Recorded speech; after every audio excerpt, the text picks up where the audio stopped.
बिस्मिल्लाहिर्रहमानिर्रहीम। मैं हूँ सैयद अदील गर्देज़ी और बड़ी ही अहम ख़बरों के साथ, बड़ी ही अहम डेवलपमेंट्स के साथ आपकी खिदमत में हाज़िर हूँ। पहली अहम ख़बर जो है वो सुप्रीम कोर्ट के हवाले से है और दूसरी जो अहम ख़बर है वो इस्लामाबाद हाई कोर्ट से है। दोनों ख़बरें आपके साथ शेयर करेंगे, लेकिन सबसे पहले आपको बताएँगे सुप्रीम कोर्ट के हवाले से एक अहम केस जो कि सुप्रीम कोर्ट के अंदर जिसका आज फ़ैसला मुतवक्के था कि वो सुनाया जाएगा। और ये फ़ैसला था कि एक टैक्स के हवाले से था एक केस, जिसमें जस्टिस मंसूर अली शाह साहब जिस केस की सरबराही कर रहे थे और उनका बेंच इस केस को सुन रहा था। फिर वो मामला आगे बढ़ा जब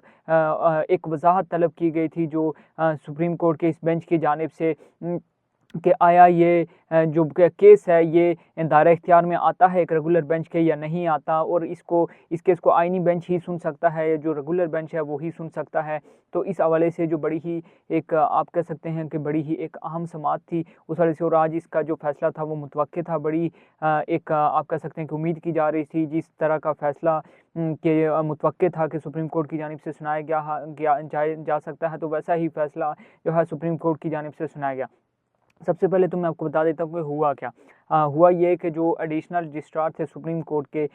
जो नज़र अब्बास शाह, उनके ख़िलाफ़ एक कार्रवाई शुरू की गई थी तौहीन अदालत की, और उनको एक शोकाज़ भी जारी किया गया था। लेकिन जब उन्होंने अपने तहरीरी तौर पर जो अपने तमाम तर जो मौक़िफ़ था वो सामने रखा, तो उस अदालत इस चीज़ पर कन्विंस हो गई और उसने कहा कि नज़र अब्बास शाह ने जो एडिशनल रजिस्ट्रार हैं सुप्रीम कोर्ट के,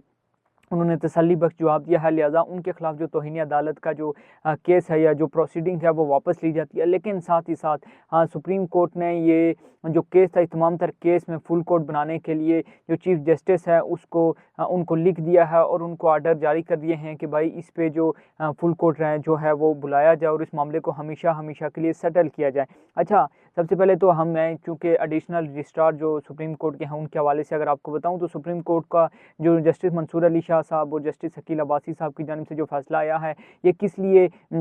ये एक तो मेरिट पे दिया गया। देखें, जो नज़र अब्बास शाह साहब थे, जब ये केस शुरू हुआ तो तकरीबन उसके 1 हफ़्ते के बाद उन्होंने रिटायर हो जाना था, और अब तक उन पर कोई भी ऐसा कोई केस नहीं था या उनके हवाले से कोई भी ऐसी कंटेम्प्ट ऑफ द कोर्ट हो या उन पे खिलाफ तौहीन अदालत की कार्रवाई पूरे उनकी जो आप कह सकते हैं कि जो कैरियर के अंदर उनके या कैरियर के दौरान उन पे कोई भी ऐसा केस नहीं चला, ना ही तौहीन अदालत के मुर्तकिब हुए, और उनका जो आप कह सकते हैं पूरे का जो पूरा कैरियर है साफ़ और शफाफ था। लेकिन सिर्फ इस केस की वजह से, और जिस बंदे ने 1 हफ़्ते के बाद रिटायर हो जाना हो, उसके खिलाफ तौहीन अदालत की कार्रवाई और इस तरह की, तो जस्टिस मंसूर अली शाह साहब और जस्टिस शकील अब्बासी साहब ने उनको तो क्लीन चिट दे दी है।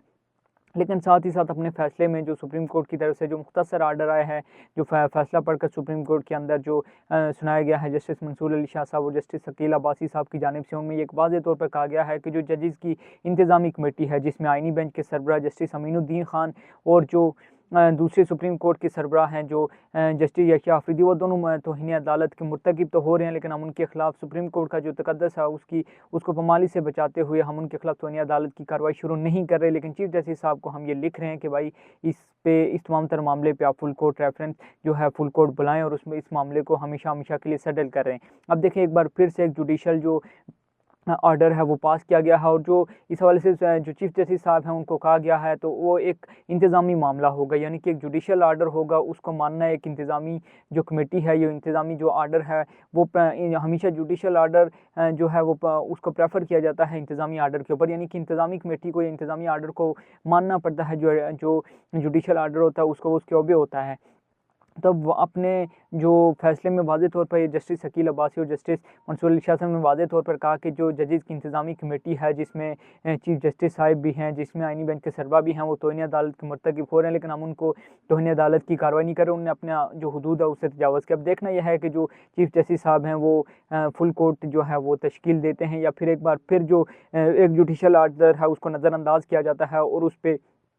फुल कोर्ट नहीं बनाई जाती। बहरहाल बड़ा ही अहम फैसला, बड़ा ही एक दबंग किस्म का फैसला, और इसी हवाले से एक इंट्रा कोर्ट अपील जो कि दायर की गई थी नज़र अब्बास शाह की जानिब से, जिसकी समाअत आज जस्टिस जमाल खान मंदोखेल की सरबराही में दिन 1 बजे जो इस केस के पे समाअत होनी थी। अब देखना यह है कि उनकी जानिब से क्या कहा जाता है, और उस केस को प्रोसीड किया जाता है या फिर उसको रोक दिया जाता है चीफ जस्टिस साहब के फैसला आने तक। और आया देखना यही है कि वो फुल कोर्ट रेफरेंस वो बनाते हैं या नहीं बनाते। दूसरी अहम खबर जो इस्लामाबाद हाई कोर्ट के अंदर जो खबर मानिका ने एक अपील दायर की थी इद्दत निकाह केस के हवाले से। उसमें जो पाकिस्तान तहरीक इंसाफ है उसकी जानिब से जो शोएब शाहीन थे वो अदालत में पेश हुए और उन्होंने एतराज़ जो आयद किया कि आप अभी अभी सेशन कोर्ट से आए हैं। जो आज़म खान साहब थे जो जज इस केस को सुन रहे थे, उन्होंने कहा कि आप पहले भी इस केस को सुन चुके हैं तो लिहाजा आप इसको दोबारा ना सुने। तो आज़म खान साहब ने शोएब शाहीन साहब के एतराज़ को जो है वो मान लिया और उस केस को दोबारा से जो है वो chief justice Islamabad high court justice Aamir Farooq साहब के सामने पेश किया,